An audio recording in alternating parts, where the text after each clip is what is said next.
Tawa sila ng tawa ni Savannah nang makalabas na sa building at naglalakad na habang kumakain ng ice cream patungo sa car park. Mas nagiging exciting ang kanyang ginagawa dahil kasama niya ito. In fairness, madali naman pala itong turuan. That's my girl. Parang batang ginulo niya ang buhok nito nang makapasok na sila sa loob ng sasakyan. Natigilan siya nang mapansing nakatitig ito sa kanya. Nang mga oras na iyon, parang may kung anong sumikdo sa dibdib niya habang nakatingin sa mga mata nito na titig sa kanya. Savannah, he wanted to hold and kiss her. At that moment, he forgot who she was. Lucas, narinig niyang sambit nito sa pangalan niya. Hindi niya alam kung gunuguni lamang niya iyon o sadyang narinig niya ang lambing sa pagkakabigkas nito sa pangalan niya. Kumislot ang mga alaga niya. Parang gusto nang magwala sa loob ng kanyang pantalon. What if may nakakita pala sa atin kanina? Ano mangyayari sa atin? Makukulong ba tayo? Takot na tanong sa kanya ni Savannah. Biglang lumambot ang kanina'y nagwawala niyang alaga. Anak ng teteng. Yan ba ang dahilan kaya titig na titig ka sa akin? Ani ang bahagya pang napalo ang manibela. Clueless na nangunot ang noo nito. Bakit? Ano ba sa palagay mo? Nagtatakang tanong nito sa kanya. Binuhay niyang makina ng sasakyan at sinimulang patakbuhin niyon. Hindi naman kasalanan ni Savannah kung marumi ang takbo ng utak niya ngayon. Bakit nga siya rito ang gagalit? Napahinga siya ng malalim saka mabilis ng pinaharurot ang sasakyan. Maya-maya tumunog ang phone niya. Iyong babaeng ipinakilala ni Nelson sa kanya ang nasa kabilang linya. Pinindot niya ang screen sa sasakyan at nakakonekta iyon sa phone niya. Naka-loudspeaker iyon. Kaya rinig na rinig ni Savannah ang boses ng babae. Dr. Benavides, pwede ba tayo magkita ngayon? Andito ako sa ospital mo. May gusto lang kasi akong i-consult sa'yo. Oh, okay. Hintayin mo na lang ako dyan. Ani sa babae saka ini-off na ang kanyang phone. Bakit kailangan ikaw pang tawagan ng babaeng yun sa ganitong oras ng gabi? Wala na bang ibang doktor sa ospital mo? Dinig niyang nakasimangot na tanong sa kanya ni Savannah. For sure, ibang gustong ipakonsult sa'yo ng babaeng yan. Ano naman kaya yun? Nakangising tanong niya rito. Ewan ko, ano ba sa palagay mo? Sa tono ng pananalita niya, parang gusto niya makipaglambutsingan sa'yo. Inis na sabi nito. Ano namang masama doon? Dalaga siya at wala naman akong sabit ngayon. Sagot niya rito. Wow, talagang inalam mo pa kung anong status niya ha? Minsan na kami nag-date. Tipid na sagot niya rito. Napamulagat ito. Ha? At nakikipag-date ka sa pasyente mo? Hindi ko siya pasyente. Ipinakilala siya sa akin ng staff ko. Lumabas kami ng isang beses. Nalaman niya ng doktor ako kaya ani ang nagkibit ng balikat. Kaya siguro gusto niyang magpakonsult sa akin. Ingat ka na lang. Mapaklangiting sagot nito sa kanya. Baka kamo nalaman niyang ikaw ang may-ari ng ospital kaya kanya nilalandi ngayon. Ganyan-ganyan sila yun sa akin eh. Kaya ngayon, tignan mo ang nangyari sa akin. Hindi niya may tulay ang sasabihin. Hindi ka tangang kagaya ko. Kailangan bang ulit-ulitin mo sa akin kung gaano ako katanga ha, Lucas? Bigla'y sigaw nito sa kanya. Hindi niya maintindihan kung bakit bigla'y nagagalit na ito sa kanya ngayon. Kanina lamang nagtatawanan pa sila. What is this all about, Savannah? Ano bang pinagpuputok ng butsi mo? Naiinis ka bang kikitain ko ang babaeng yun, ha? Biglang natigilan si Savannah nang hindi masagot ang tanong na yun ni Lucas. Ano nga bang pinagpuputok ng butsi niya? Wala naman siyang karapatang mainis kung kitain man ng lalaking ito kung sino mang babaeng yun. Umiwas siya ng tingin dito at napakapit sa seatbelt. Natatakot lang siguro kung maiwang nag-iisa sa bahay ngayon. Pagdadahilan niya. Feeling ko kasi anytime biglang susulpot si Leon sa bahay mo. At mabubuko tayo. Natawa ito. Hindi nga alam ng lalaking yun kung saan ako nakatira. Not unless. Kumunot ang noo nito. Don't tell me alam niya kung saan ka nakatira. Of course not. Di naman ako ganun katanga, no? Nakairap na sabi niya rito. Basta, huwag ka nalang umalis ngayon, please. Marami pa namang ibang doktor. Bakit kailangan ikaw pang gusto niyang makita? Parang batang sabi niya rito. Hindi ba pwedeng tawagan mo siya?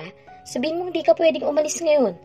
Dahil masama ka mo ang pakiramdam mo. Please? Nakita niyang ilang saglit na natigilan si Lucas, saka huminga ng malalim. Okay, sabi nito sa mahinang tinig. Tuwang-tuwa siya. Thank you! Masayang-masayang sabi niya. Saka biglang natigilan at waring na conscious, nandi pa rin ito inalis sa mga tingin sa kanya. Baka mabangga tayo, paalala niya rito. Saka lang nito muling binaling ang atensyon sa pagmamaneho. Para namang hindi siya mapakali sa kanyang kinauupuan, habang kung ano-anong naglalaro sa kanyang isipan.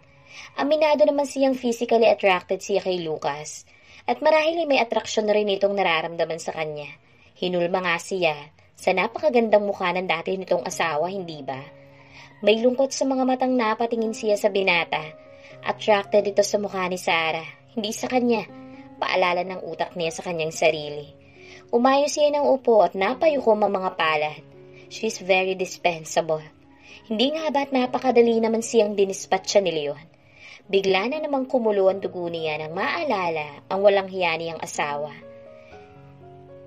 Hindi na nga lang sinipot ni Lucas ang babaeng naghihintay sa kanya sa ospital, ngunit nilulunod naman niya ang kanyang sarili sa alak habang nakatingin sa larawan ng asawa na nakapatong sa ibabaw ng kanyang mesa. Today is her birthday, kaya nga pinili niya ngayon pasukin ang kumpanya ng mga magulang ni Savannah dahil gusto niyang libangin ang kanyang isipan at hindi maisip ang yumaong asawa. Pero hindi pala niya matatakasan ang kalungkutang nararamdaman. Hindi niya alam kung bakit kapag kaarawan ng asawa, parang napakabagal ng takbo ng oras. Sarah, napapikit siya habang naiisip ang mga masasaya nilang memories ng yumaong asawa. Sinisisi niya ang kanyang sarili dahil wala siyang nang bawian nito ng buhay. Ng mga panahong iyon, nasa Madrid siya para isagawa ang misyong inatang ng ama, ni hindi man lamang niya ito nadamayan sa panahong nahihirapan nito. Ni hindi nga niya nakita ang bangkay nito dahil isang buwan siyang nakulong sa Madrid. At hanggang ngayon, nagigilty siya dahil tinanggap niya ang misyong iyon sa panahong kailangan siya ng kanyang asawa. I miss you, Sarah. I miss you so much. Ani ang niyakap ng mahigpit ang larawan ng asawa, saka hinayaang ilabas ang lahat ng kaloobang nararamdaman ng labis na pangungulila sa asawa. Lucas, naulinigan niyang tawag ni Savannah mula sa labas ng kanyang kwarto. What? Inis na singhal niya rito. Tumayo siya bitbit ang larawan ng asawa, saka pinagbuksan ito ng pinto. What is it? Hindi niya alam kung naiinis siya o natutuwa na dumating si Savannah sa buhay niya. Hindi alam ni Savannah kung bakit parang may kurot siyang naramdaman sa dibdib nang mapansin ang larawan ni Sarah na hawak-hawak ni Lucas. Umiiyak ba ito?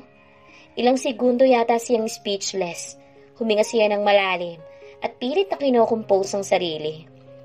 Itatanong ko lang sana kung gusto mo mag-coffee. Pilit ang mga ngiting sabi niya rito. But it seems mas gusto mong mapag-isa. Akmang tatalikuran na niya ito nang hawakan nito ang isang braso niya. Nangatog bigla mga tuhod niya habang nakatingin dito. Sarah, halos paanas lamang nasabi nito sa kanya. Savannah ang totoo kong pangalan, Lucas. May usapan na tayo, di ba? Hindi mo ko tatawagin sa pangalan yan kapag tayong dalawa lang ang nakakarinig. Inis na sabi niya rito. Saka mabilis na ipiniksi ang kamay nitong nakahawak sa braso niya. Nagdadabog siyang naglakad pabalik ng kusina.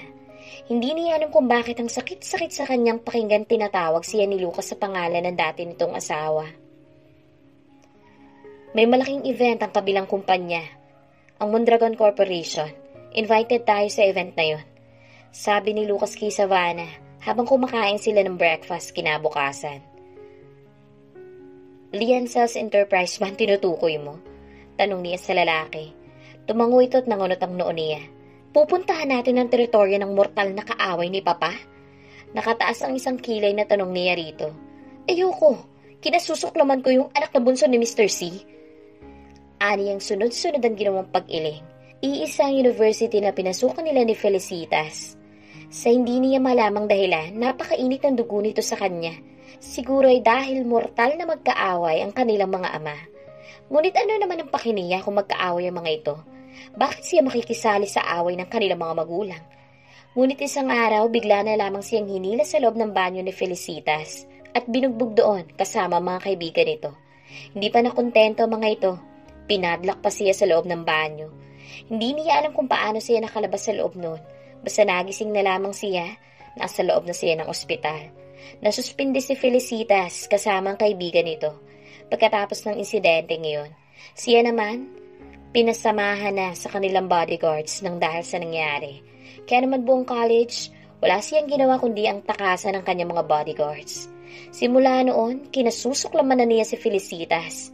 Malaking factor din ang babaeng yun kaya tinamad na siya mag-aral. Kahit naman kasi hindi siya nito sinasaktan, nagbabahid naman ito ng mga tao para ibuli siya. Savannah, hindi ka na niya makikilala ngayon. Maybe it's payback time sa kung ano man ang atraso sa'yo ng babaeng yun. Nakangising sabi ni Lucas sa kanya. Napaisip siya saka tinignan nito ng matiim. Bakit ba kailangan nating umattend ng event na yun? I heard Leon is coming. Binabalak niya makipag-merge sa Liancel Enterprise. At malakas ang kutob ko ng Liancel Enterprise ang gagamitin niya para palabasing nalulugi ang Mondragon Corporation. Hindi makapaniwalang tinignan niya si Lucas. Alam niya kung gaano kinasusuklaman ni Papa si Mr. Felipe C. And yet gagawin niya yun? Talagang hayop ang lalaking yun. Ang kapal ng muka. Parang maiiyak sa galit na sabi niya. Kaya bago pa niya magawa yun, uutakan na natin siya. We'll buy Mondragon's share. Hanggang makuha natin ang pinakamalaking share ng kumpanya. Anitong napangisi. Bibilhin natin ang Mondragon Corporation kay Leon gamit ang sariling pera ng kumpanya. Paano natin gagawin yun? Naumpisahan na natin nung isang gabi, right? Wala siyang kaalam-alam na nakapaglipat tayo ng 50 million pesos mula sa account ng company. Hindi nila matitrace ang lahat ng iyon since inilagay ko sa miscellaneous ng kumpanya ang transactions. At hindi maghihinala si Leon. Iisipin niyang siya mismo ang gumawa nun dahil matagal na niyang ginagawa yun para pagnakawan ng papa mo. Hindi ko naiintindihan, pero malakas ang tiwala ko sa iyo, Lucas. Umaasa kung di mo ako lolokohin. Kampanteng sabi niya rito. Hinawakan ito magkabila niyang balikat. I'll make sure na ni singkong duling walang matitira sa tarantadong lalaking yun. Nasa yung huling halakhak, Savannah. Tumangulang siya. Kaya magpaganda ka ng gusto. Gusto kong makuha mo ang atensyon ng lahat bukas ng gabi, Savannah. Sabi niya sa kanya. Papasukin ko ang Liancel's Enterprise habang busy ang lahat sa event. May gusto lang ako makuhang file. Napakurap-kurap siya. Hindi ko maintindihan. Anong kinalaman ng Liancel's Enterprise sa problema ko sa asawa ko? Bakit pati yun kailangan mong pasukin? Lucas, parang hindi na tama to. Pinapasok na natin na... Hindi ko sila pagnanakawan, okay? May kailangan lang ako. Giit nito sa kanya, saka mabilis yan tinalikuran. Sinundan niya ito. Lucas, tapatin mo nga ako. Sino ka bang talaga? Nagdududa ng tanong niya rito. Napatitig siya kay Savannah. Ilang sandali rin siyang hindi nakasagot sa tanong nito. Saka pilit na tumawa. Sino ba ako sa pagkakakilala mo ha, Savannah? Tanong niya rito. Isang mafia? Sagot nito sa kanya. Saka tumawa ng malakas. Para ka kasing leader ng isang sindikato. Kung hindi ko lang alam na ginagawa mo ito para tulungan ako, iisipin kong sindikato kang talaga, Dr. Lucas Benavides. May pait sa mga labing napangiti siya, saka nagkibit ng balikat, dumiretso sa loob ng kanyang kwarto. Parang umieko sa utak niya ang boses ni Savannah. Isang mafia. Pumasok sa loob ng banyo at naligo. Saktong kalalabas lang niya ng banyo nang tumawag ang kanyang ama. Sinigurado niyang nakalak ang pinto ng kwarto bago niya sagutin ang tawag na iyon. Lucas anak, may kailangan ka malaman tungkol sa pagkatao ni Savannah. Panimula ng matanda, nang sagutin niya ang tawag nito. Pakibuksan ang laptop mo. Utos nito at kaagad naman niya iyong ginawa. Binuksan niya ang kanyang laptop nang marinig niya ang tawag ni Savannah sa labas ng pinto. Lucas! Tinignan niya ang ama. Talk to you later pa. Pagkasabi nun, mabilis na niyang isinara ang kanyang laptop at pinagbuksan ng pinto ang babae. What is it? Tanong niya rito. Napalunok siya ng mapasulyap sa mga legs nito. Naka-shorts lamang ito at naka-crop top t-shirt. Kaya litaw na litaw ang kaseksihan nito. Hindi ba nito alam na nakakaakit ang itsura nito ngayon? Or talaga nananadya itong akitin siya? Napalunok si Savannah nang pagbukas ni Lucas ng pinto, ay kitang-kita niya ang 8-pack abs nito at ang matipuno nitong mga braso. Ano kaya ang pakiramdam na makulong sa bisig ng lalaking ito? Bakit parang nag-iinit ang kanyang pakiramdam? What is it? Tanong nito sa kanya. Hindi niya may pagkakailam pag nanasa sa mga mata nito habang tinititigan siya. Naghahanap yata siya ng panganib. Napakagatlabi siya. Nakalimutan tuloy niya ang dahilan kung bakit niya ito gustong makausap. Parang nagliliyab ang buo niyang katawan sa init na nararamdaman. Kailan pa siya naging ganito? Para magnasa sa isang lalaki. Ganito ba niya kamis ang kanyang asawa? Ganito na ba siya katigang? Kaya siya nagkakaganito. Huminga siya ng malalim at pilit na hinamig ang sarili. Nag-message si Leon. Niyayaya niya ako lumabas bukas. Halos paanas lamang nasabi niya. Iniiwas niya ang mga mata sa katawan nito dahil pakiramdam niya namamasana ang suot niyang panty.